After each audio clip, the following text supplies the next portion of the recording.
Good morning, sir. Good morning, sir. Morning. Good morning, sir. Morning. Good morning, sir. Good morning, sir.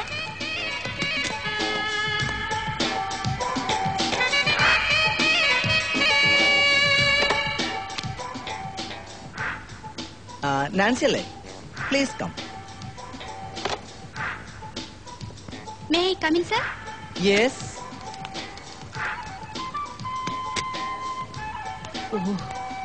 Letter ഒന്നും എഴുതിയെടുക്കാനല്ല ഞാൻ നാൻസിയെ വിളിച്ചത്. കടന്നു വരുമ്പോ കൺകോണിൽ ഞാൻ കണ്ടു നാൻസിയുടെ കണ്ണഞ്ചിപ്പിക്കുന്ന വേഷവിധാനങ്ങൾ. അപ്പൊ ഒന്ന് അടുത്ത് കാണണമെന്ന് തോന്നി. ഇത് ഞാൻ നേരത്തെ ഇട്ടിട്ടുള്ള വേഷമാണല്ലോ, സർ. ആണോ? എന്തായാലും നാൻസി സുന്ദരിയായിരിക്കുന്നു. Thank you, sir. എങ്കിൽ ഞാൻ പോയിക്കോട്ടെ, സർ. നിൽക്കൂ. പിന്നെ ഈ കൈകളിൽ 5-6 സ്വർണ്ണവളകളോട് ഉണ്ടായിരുന്നെങ്കിൽ എത്ര നന്നായിരുന്നു.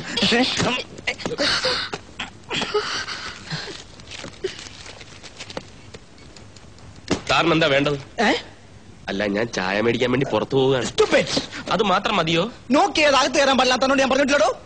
അത് 2 കയ്യിലും ഫ്ലാസ്ക് ഇരിക്കുന്നത് കൊണ്ട് നോക്ക് ചെയ്യാൻ. അതുമല്ല, ഇത് ഓപ്പറേഷൻ തിയേറ്റർ ഒന്നും അല്ലല്ലോ സാർ. Thank you sir. MD-ക്ക് ചായ വേണ്ടത്ര. ഇവിടെ ചായയും പരിപ്പോടല്ലേ. പിന്നെ പരിപ്പോട മേടിച്ചോണ്ട് വരുമ്പോ ഉഴുന്നോടെ മതി എന്ന് പറയാം. എന്നോട് ഞാൻ പരിപ്പോടയും പറഞ്ഞില്ല, ഉഴുന്നോടയും പറഞ്ഞില്ല. ഒരേ ഒരു കാപ്പി. കംപ്ലീറ്റ് തെറ്റിയോ? ഇവിടെ ചായയും പരിപ്പോടെ. ഇവിടെ ഒന്നും വേണ്ട. ഇവിടെ പരിപ്പോടയും പഴവും. പ്യൂൺ പോസ്റ്റ് ചെയ്യാനുള്ള ലെറ്റേഴ്സ് മറക്കണ്ട കേട്ടോ. മറക്കില്ല. പക്ഷെ അത് പറയാൻ പ്യൂണെന്ന് വിളിക്കണമെന്നില്ല. പേര് വിളിക്കാം, രാജേന്ദ്രൻ. ഇത് സോഷ്യലിസ്റ്റ് യുഗമാണല്ലോ, 20-ാം നൂറ്റാണ്ട്. ഈ നൂറ്റാണ്ടിനെ വലിച്ചഴച്ച് മനുസ്മൃതിയുടെ കാലത്തേക്ക് കൊണ്ടുപോകരുത്. തെറ്റാണ്. കിടന്ന് പ്രസംഗിക്കാതെ പോയി ചായ മേടിച്ചോണ്ട് പോടും. ഞാനൊരു MA-കാരനാണ്.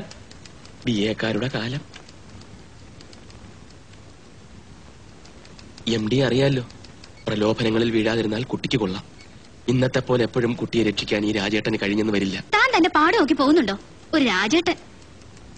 പിന്നെ കണ്ണീരും കൈയുമായി നടക്കുമ്പോ ഈ രാജേട്ടനെ കാണും.